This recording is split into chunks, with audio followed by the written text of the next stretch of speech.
Gaze deep into your eyes in a candlelit room. Your skin is like the dew on a rose on a misty Hamilton morning. And I'd love to hear your deepest desire. You fascinate me. What do you reckon? That is not Could bad, I be a Brendan. writer? I actually, ladies, that wasn't bad, was it? 10 points. 10 points. We're saying 10 points. 10 I think points. that's 10 out of 10? Is it? No, out of 20. Out of 20. Yeah. Well, look, millions of readers around the world, is that Barry White, adore romance fiction, but not all of them admit to it. Unlike our next guests who are openly passionate about reading and writing love stories. Welcome to Gracie Stanners here on my right, Pat Snellgrove and Cassandra Gaisford from the Romance Writers of New Zealand Association. Well, it's the perfect time of the year, of course, to talk about romantic novels. Before we begin, everyone instantly thinks, we were talking before, of Fabio on the front of a Mills and Boon. Is that what we're talking about with the Romance Writers of New Zealand, or are there more than just one genre? More than one genre. It's definitely more than one genre. There's all sorts. Like, for example, Pat writes romantic suspense, and I do the same. And Cassandra, what do you... I'm into comedy, romantic comedy, something with a giggle and a twist. So. Yeah.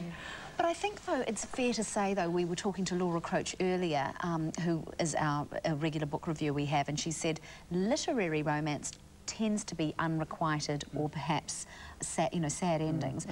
When you write your books, are you typically talking about happy endings? Absolutely. Yes, must. Got to be a happy ending. Is that right? Got to be a happy ending. Who are your readers? Everybody. Yes. I mean, even men, and some of them will not admit it, but they are closet readers. A lot of them actually write it. Yes, a lot of men write romance under women's names. So, isn't that interesting? Because we were just mentioning that, Pat, your book here, which I think we have a picture of, called Sunrise Lady. You've actually got the nom de plume Anne Patrick, not your own name. Why do people change their name for their writing name? Sometimes for privacy, like they want to keep their family private.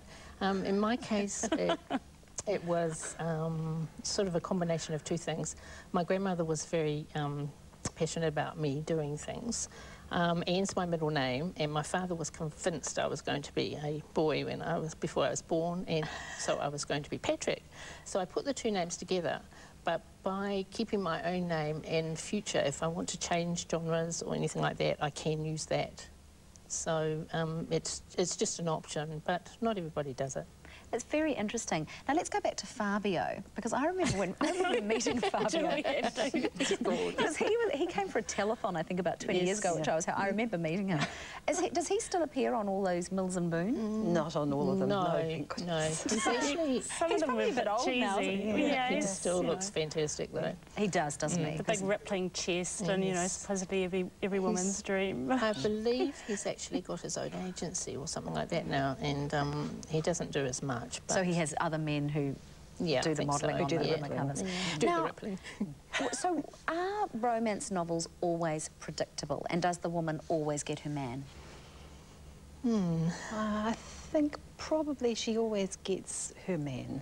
Not necessarily the man that the writer started off thinking that she was going to end up with. Oh, okay. So they come, sometimes you're writing and things change, and the characters end up by telling you that they actually didn't want that guy in the beginning, so you're just going to have to change your story, thanks very much. That's right, and you get a different man. Well, they grow and change, and usually the man's a bit prickly. It's not, not like you might see in real life where he's all warm and enthusiastic and then becomes a prat.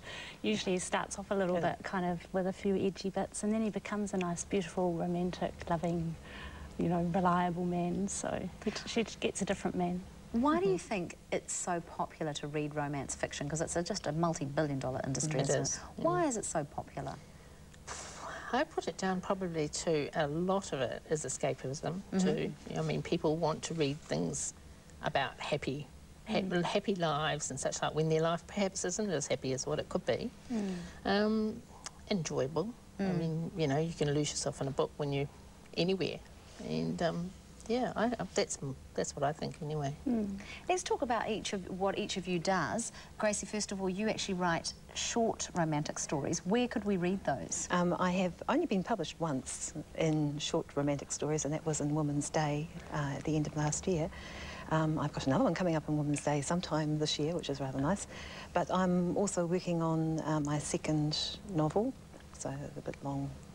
And I'd love to say I could tell you where you could read me, but I can't. But I mean, hopefully one of the publishers is watching today, and they might only from your mouth to God's That's ear. right. I know how tough it is. And Cassandra, you've got a great story because you've just been in New York pitching your romantic comedy. Yes, yeah, I did. What happened there? I decided, and half of it is just having the confidence to put your ideas out there. And I was going to New York, and as fate would have it, there was a conference at the same time. And I was incredibly nervous, but I thought, oh, I'll seize the day. And the night before, I just had a new idea, fabulous new idea that I thought would really work. And the woman that I pitched to is a really successful New York agent. She said, which one have you got the most passion for? Because I had a finished book and this new idea I dreamt up. And I said, this new idea. And she said, I love it, send it to me. So You're kidding? Yes. I'm busy finishing it. That is amazing. How did you get to see a New York literary agent? Because that must be It's really hard because people say it's really hard, but I was really lucky because I know people love Kiwis, and they heard I was the Kiwi who'd come all the way across to New York, and they said, we've saved this appointment for you. Oh, there you are. And her agency is called Firebrand, which is so apt because, you know, it's all about passion. And yeah, I felt really chuffed. I was really nervous, but I had a pen name too, which is Molly Matthews. And she said, great name, love that name. So isn't that funny? And has she made a commitment to publish it or just to consider it? What happens in this world is really they ask for 3 chapters to see. They might like your idea, but you might not be able to write to save yourself. And because a lot of people think it's really easy to write, but it's actually really challenging, really hard to make your characters likeable and the story really good. So they like to get a taste of it. So I've sent that off, my 3 chapters off, and which is great because then now I'm busy finishing it. And have you heard back? I haven't heard back yet. Typically it takes about 2 to 3 months. So but watch the space. Yeah, I'm on her case. And someone else will publish it. If it's not her, it'll be someone else. Good on you. Well, hopefully it'll be New York. Yeah. And Pat, let's finish with you. You have written this book, obviously. Is this your first book? No, it's my 5th. 5th, Well so done. you're a very successful romance writer. Well, I don't know about successful, but my first books were actually published as e-books, which are published, you buy them off the internet and you can get them on disc. This is with a different company and they put them out in trade paperback. It's still very small company in the States, but we are working towards sort of doing a little bit more publicity. And so, yeah, it was only out in November, so we're now sort of, you know, hoping that he'll do well. Well, congratulations, and let's give it one last plug. Sunrise Lady by Anne Patrick. Thank you, all of you, for coming on the show. Enjoy Valentine's Day tomorrow, and everyone get out there and read some romance and escape. And if you'd like to know more about the Romance Writers of New Zealand Association, you may want to join. You can find their details on